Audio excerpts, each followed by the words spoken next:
بالمقابل دنیا اس لائق بھی نہیں ہے کہ اس کا موازنہ اور تذکرہ کیا جائے، لیکن چونکہ انسان دنیا میں ہے، دنیا کی نعمتیں اس کے سامنے ہے، تو یہ نعمتیں انسان کے لیے ایک اعتبار سے آخرت کی نعمتوں کے لیے تعارف کا کام کرتی ہیں۔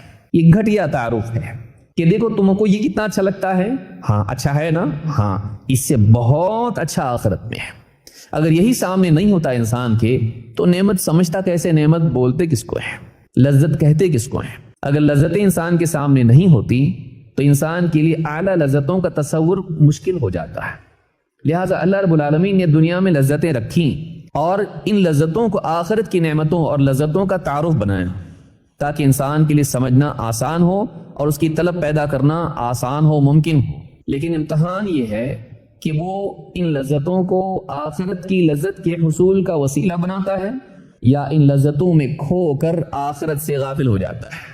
بہت بڑا طبقہ انسانیت کا ایسا ہے کہ جو انہی لذتوں میں کھو جاتا ہے، ان کے حاصل کرنے کے لیے اپنی ساری صلاحیتیں صرف کر دیتا ہے، اور بعض کو یہ حاصل ہو بھی جاتی ہیں لیکن زندگی چلی جاتی ہے، اور بعض اوقات انسان زندگی دے دیتا ہے لیکن یہ ملتا نہیں ہے، وہ کنگال کا کنگال رہتا ہے، خالی کا خالی جاتا ہے، اور جس کو مل بھی جاتا ہے وہ بھی ایک نہ ایک دن اس کو چھوڑ کے چلا جاتا ہے۔ ساری زندگی خرچ کر کے جمع کرتا ہے، جب اس کو انجوائے کرنے کا وقت آتا ہے تو عمر ختم ہو چکی ہوتی ہے، اور اگر عمر ختم نہیں ہوئی ہے تو کم سے کم جوانی کی قوتیں ختم ہو جاتی ہیں، پھر نہ کھانے کے لیے دانت ہے نہ ہضم کرنے کے لیے آنت ہے۔ ایسا وقت آ جاتا ہے کہ سب پایا لیکن اس سے استفادہ کے لیے، اس سے استمتاع کے لیے صلاحیت جسم میں نہیں ہے۔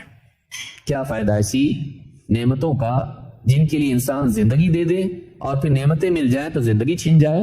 کیوں نہ ہم ایسی زندگی کے لیے کوشش کریں جو ہمیشہ باقی رہنے والی ہے، جس میں انسان کی قوتیں ماند نہیں پڑیں گی، جو نعمتیں اس سے چھینی نہیں جائیں گی، اور اتنی اعلیٰ زندگی ہوگی کہ وہاں سے شفٹ ہونے کو ذرا بھی وہ نہیں چاہے گا۔ لا يبغون عنها حولا، قرآن کریم میں اللہ نے فرمایا وہ وہاں سے منتقل ہونے کی ذرا بھی چاہت نہیں کریں گے۔ بہت بور، اب آپ دیکھیں اچھے سے اچھے فلیٹ میں آدمی رہتا ہے، بڑے سے بڑے گھر میں آدمی رہتا ہے، تو بہت بور ہو گیا، تھوڑا گھوم کے آئیں گے، کشمیر جائیں گے، ہاں فلاں جگہ جائیں گے، کوئی تو باہر جاتا پیرس جائیں گے۔ کیوں؟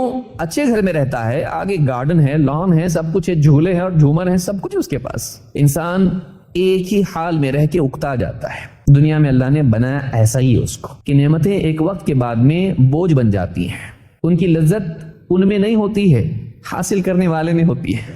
چیز تو وہی ہے، روزانہ ایک ہی چیز کھانا شروع کر دیں، کچھ وقت کے بعد غصہ آنے لگے گا، بیوی پر ناراض ہو جائے گا، روزانہ وہی بناتی، تو بیوی کہا آپ تو کہتے کہ مجھ کو بہت پسند ہے، کہا روزانہ نہیں۔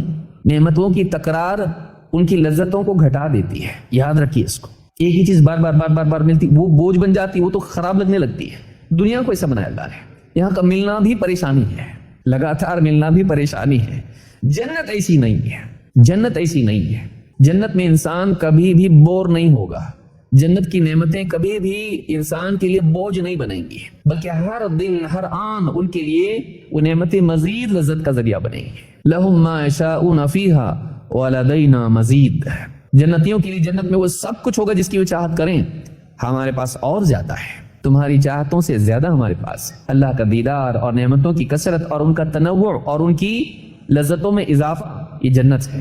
تو جنت کے لیے دوڑنا انسان کے لیے سعادت ہے، اپنی دوڑ کو دنیا ہی کے لیے محدود کر دینا اس کی عقل اور اس کی کوششوں کا زوال ہے، اس کے لیے بربادی ہے۔ لہذا انسان کو چاہیے کہ جنت کے لیے کوشش کرے۔